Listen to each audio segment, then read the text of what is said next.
Hello everyone. Audit, CA final audit.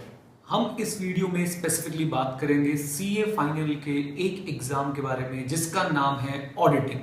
Right sir, बहुत सारे बच्चों के ऑडिट में और इसका में, ग्रुप 1 में ऑडिट और ग्रुप 2 में इसका, दोनों में कहीं ना कहीं ऑडिट इन्वॉल्व है। और दोनों सब्जेक्ट में सर बच्चों के बहुत कम कम नंबर आए हैं, 12, 13, 15।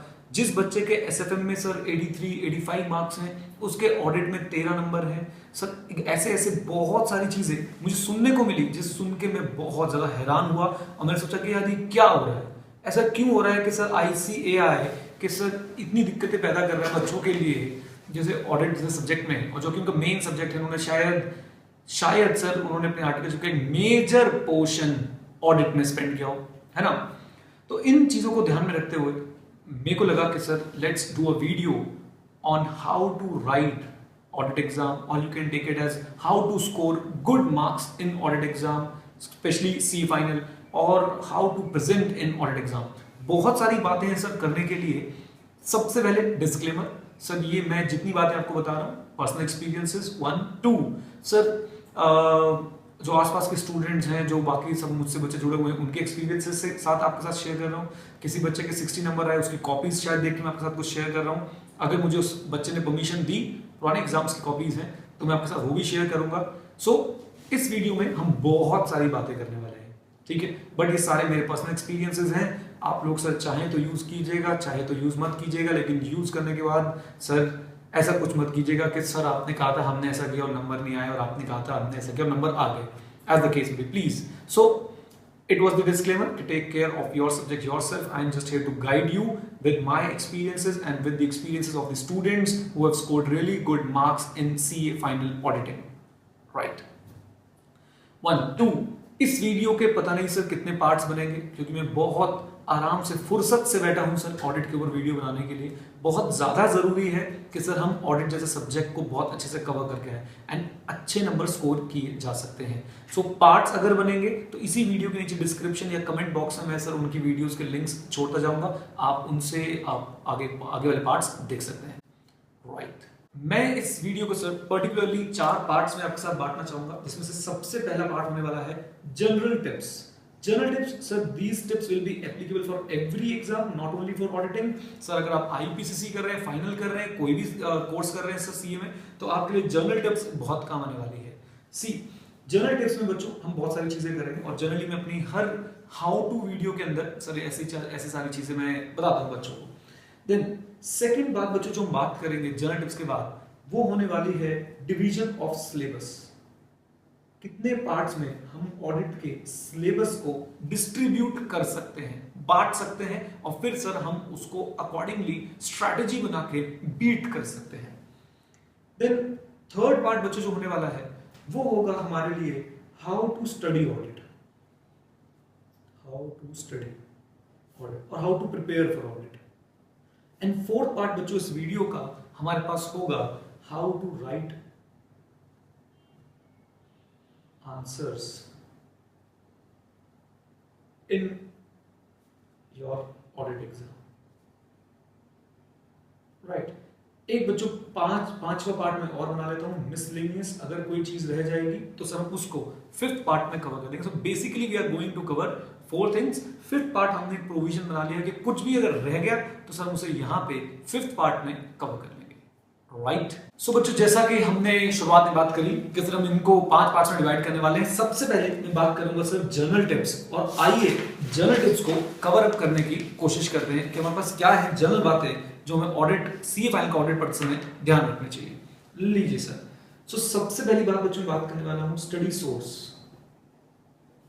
Study source is very important. आप कहां से पढ़ाई कर रहे हैं सर, ये बहुत ज्यादा जरूरी है और ये बहुत ज्यादा इंपैक्ट लाता है ऑब्वियसली आपके रिजल्ट्स पे, आपके आंसर लिखने के तरीके पे, आपकी पर्सनालिटी पे भी सर इसका इंपैक्ट आ जाता है कि आप किस तरह से पढ़ाई करके गए हैं। आइए तो स्टडी सोर्स की वजह से मैं बात करता हूं, सबसे पहले इंस्टीट्यूट का प्रैक्टिस मैनुअल अपने साथ रखना है हमेशा। लेटेस्ट प्रैक्टिस मैनुअल डाउनलोड कीजिए, प्रिंट आउट निकालिए, स्पाइरल करवाइए और अपने साथ रखिए।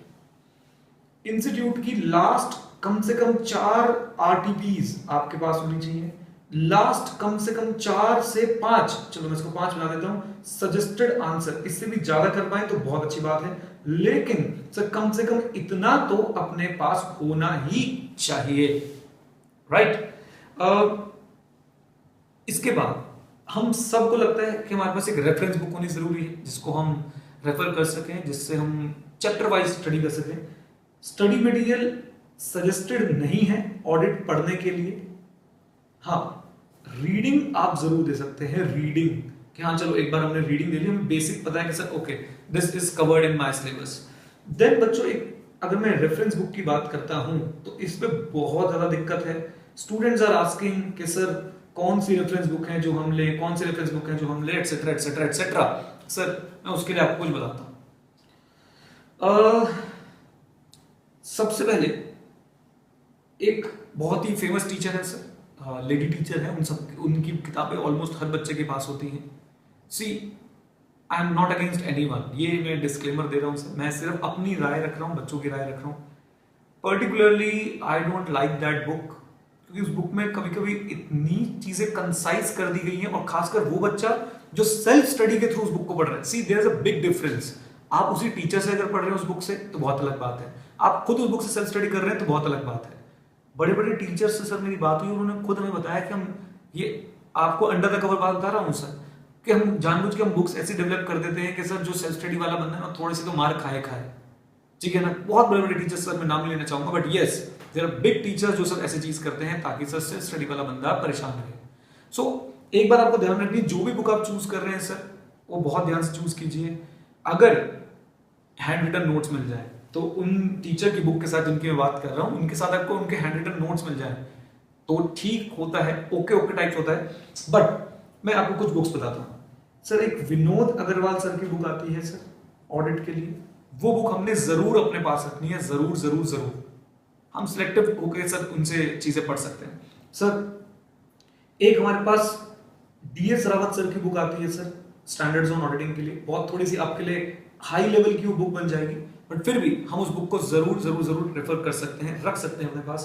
देन सुरभि बंसल मैम की बुक आती है सर, उसको भी हम अपने पास रेफरेंस के लिए रख सकते हैं। सी मैं इसी बुक की मैं बात कर रहा था सर कि जो बुक मुझे पर्सनली बहुत पसंद नहीं, but yes we can keep it for reference.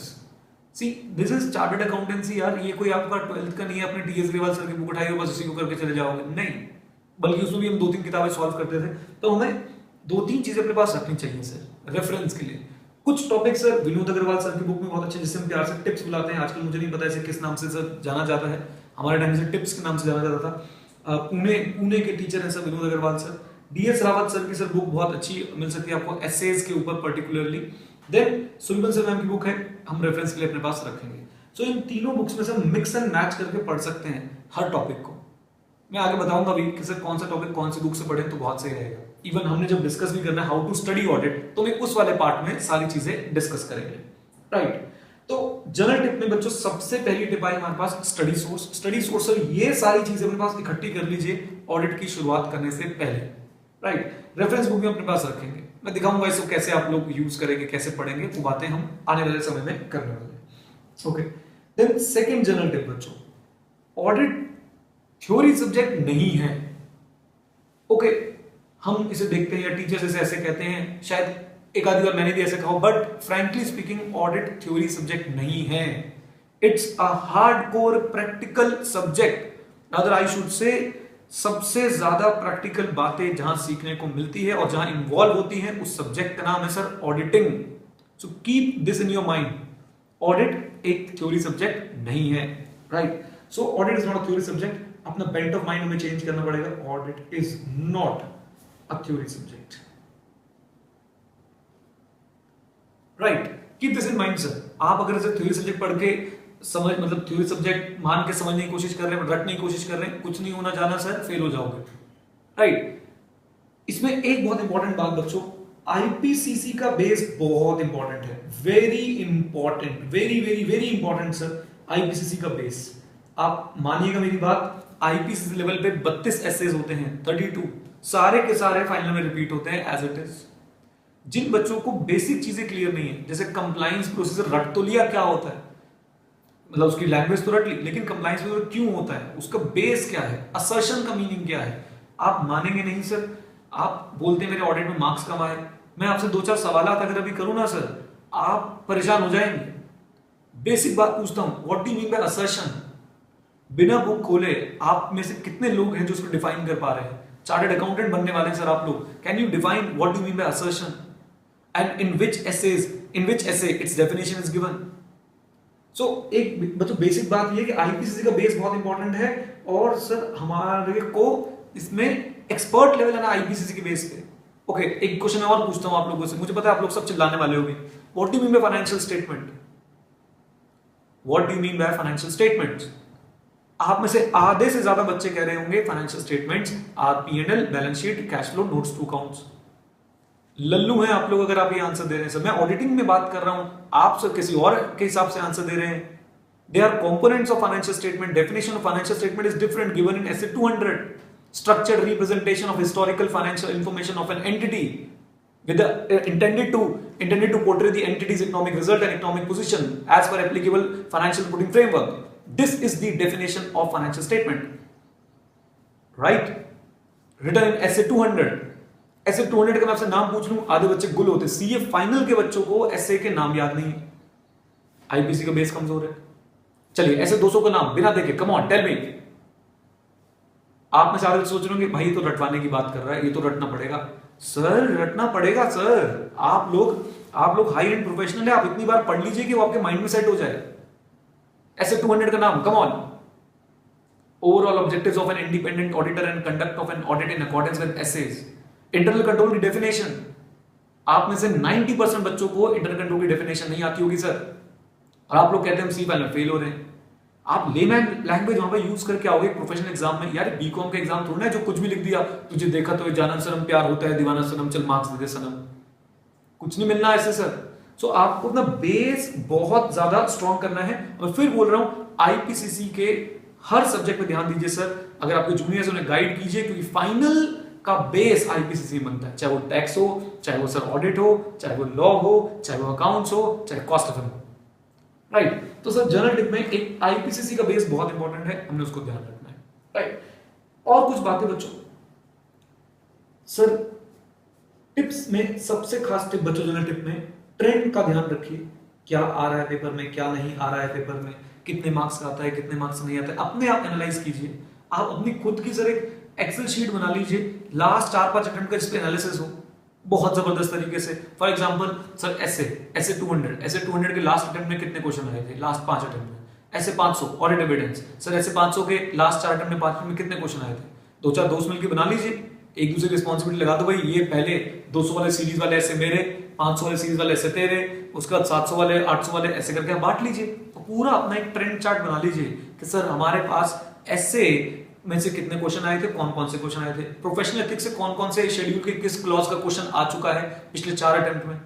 इस तरीके से आपको सर पहले ट्रेंड सेटर बनना, ट्रेंड सेट करना पड़ेगा, तब जाके सर आप लोग बहुत अच्छा आउटपुट दे पाएंगे, राइट। तो मैं हमेशा बोलता हूं sir trend is your friend, right, trend is your friend. तो आपको ये तो जरूर माइंड रखना है कि सर आपको ट्रेंड्स पता हो कि क्या चलेगा।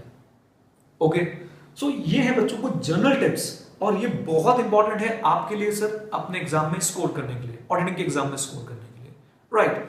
नेक्स्ट पार्ट में बच्चों हम बात करने वाले हैं कि कितने पार्ट्स में आप सिलेबस को डिवाइड कर सकते हैं, कौन से चीजें हैं जो बहुत इंपॉर्टेंस रखती हैं, कौन सी चीजें हैं जो सर बस आपको ऊपर ऊपर से देख लेनी चाहिए, और दूसरी एग्जाम्स में से बहुत कम करना चाहिए। बट फिर भी हम लोग इस वीडियो के नेक्स्ट पार्ट में देखेंगे कि सर हम लोगों को कैसे सर अपने सिलेबस को कवर करना चाहिए, राइट।